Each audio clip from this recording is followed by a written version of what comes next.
तो क्वेश्चंस करते हैं। जैसा कि मैंने आपको कहा था पिछली वीडियो में कि मैं रेशनल नंबर्स का आपको कंसेप्ट दे देता हूँ, फिर हम एनसीईआरटी के क्वेश्चंस को कर लेंगे। तो चलिए एक्सरसाइज 1.1 में जो भी क्वेश्चंस हैं उन क्वेश्चंस को हम देखते हैं। क्या है first question, is zero a rational number? Can you write it in the form of p by q where p and q are integers and q is not equal to 0? देखिए मैंने आपके लिए हिंदी और इंग्लिश दोनों में रखा हुआ है, तो आप हिंदी में भी देख करके यहाँ समझ सकते हैं। बाइलिंगुअल इसीलिए रखा है ताकि कोई हिंदी मीडियम का बच्चा हो तो उसके लिए भी आसानी हो, है ना। क्या शून्य एक परिमेय संख्या है और क्या आप इसे p by q के रूप में रख सकते हैं, जहाँ पर p एक और q एक पूर्णांक है, q शून्य नहीं है। तो आपको एक बात पता है कि p by q के फॉर्म में रखें तो q is not equal to 0 होना चाहिए, q 0 नहीं होना चाहिए, ठीक है ना। तो अब एक बात बताइए, आप 0 को यानी कि शून्य को आप कैसे रख सकते हैं? आप रख सकते हैं 0/1 दिखा सकते हैं ना आप, 0/2, 0/3, 0/4, कैसे भी लिख सकते हो, 0/5, या आप माइनस में भी लिख सकते हो 0/-1, 0/-2, क्योंकि आपको पता है किसी भी संख्या से 0 को भाग दोगे 0 ही आएगा। तो इस तरीके से आपको समझ में आ रहा है कि 0 को भी आप रेशनल नंबर के रूप में दिखा सकते हैं, है ना। 0 को भी आप परिमेय संख्या के रूप में दिखा सकते हैं। चलिए सेकंड क्वेश्चन क्या कहता है, find 6 rational numbers between 3 and 4। तो मैं आपको उदाहरण के साथ समझा ही चुका हूं। क्या पूछ रहा है, 6 रेशनल नंबर निकालने हैं 3 और 4 के बीच में। तो 6 निकालने हैं तो हमें 7 एक स्टेप आगे जाके एक नंबर आगे जाके करना है ना। तो कैसे करिए, 3, ठीक है ना, और 4 दोनों को अलग अलग लिख दे रहा हूं मैं, और यहां से करते हैं एक नंबर आगे। 6 निकालना है आपको तो एक नंबर आगे, यानी कि 7 से इसकी मल्टीप्लाई भी करिए और 7 से इसकी डिवाइड भी करिए। ऐसे ही 4 को 7 से मल्टीप्लाई भी करिए, 7 से डिवाइड भी करिए। ये संख्या आ गई 7 3 21/7 और दूसरी संख्या आ गई 7 4 28/7। अब इन दोनों संख्याओं के बीच में आपको मिल जाएगा आपका जवाब।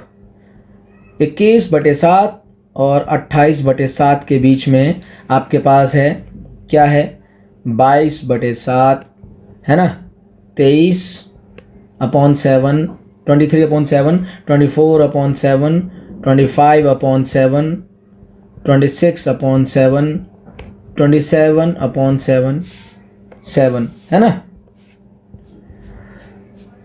मिल गया ना, समझ रहे मतलब। चलिए एक और करेंगे, अभी आपको समझ में आ जाएगा। क्या करा है, find 5 rational numbers between 3/5 and 4/5। तो हम अभी आसान वाले तरीके से कर रहे हैं। एक तरीका ये भी होता है, दोनों को जोड़िए, 2 से भाग दीजिए। मैंने जैसे आपको सिखाया था, जैसे 3 और 4 इसके बीच में करना था, तो आप 3 को प्लस 4 को जोड़िए और 2 से भाग दीजिए, तो ये आ गया आपका 7/2, एक संख्या आ गई। अब आपके पास संख्याएं हो गई 3, 4 और 7/2। अब आप इन तीनों को आपस में करिए, इसको जोड़िए, 2 से भाग दीजिए, इसको जोड़िए, 2 से भाग दीजिए, फिर जो आएगा उनको आपस में करिए। थोड़ा लंबा हो जाता है, थोड़ा पेचीदा हो जाता है, इसीलिए हम ये सिंपल वाले तरीके से कर रहे हैं। 5 रेशनल नंबर्स निकालने हैं आपको 3/5 and 4/5 के बीच में, ठीक है ना। तो देखिए वही तरीका,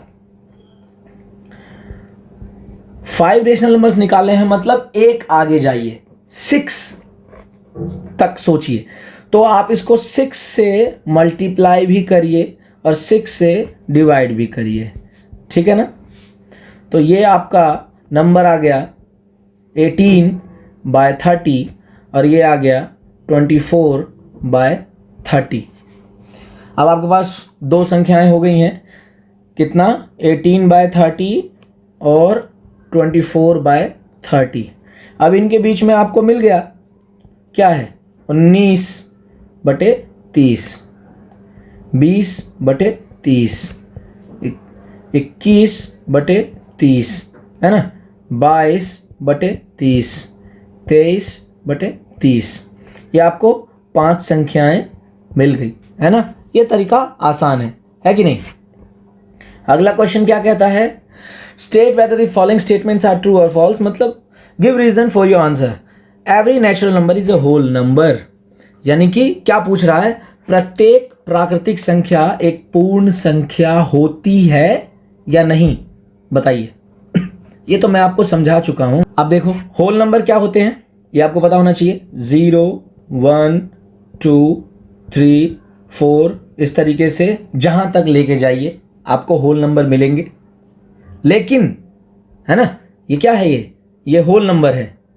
होल नंबर यानी कि संपूर्ण संख्याएं। और नेचुरल नंबर कहां से शुरू होगा, 1 से 2, 3, 4, 5, ये सभी क्या है, नेचुरल नंबर यानी कि प्राकृतिक संख्याएं।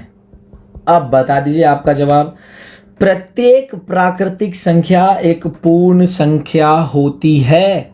आपको साफ दिखाई दे रहा है, यस, हाँ, हर प्राकृतिक संख्या एक पूर्ण संख्या होती है। उल्टा नहीं होता, लेकिन हर पूर्ण संख्या एक प्राकृतिक संख्या हो ये नहीं होगा, क्योंकि पूर्ण संख्या में 0 आता है ना, होल नंबर में 0 आता है।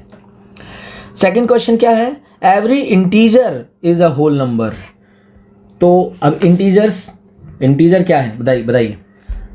वो रेशनल नंबर जिसको आप p/q के, इंटीजर क्या है, वो रेशनल नंबर जिसको आप p/q के रूप में दिखा सकें और वहां पर q ये 1 हो, 1,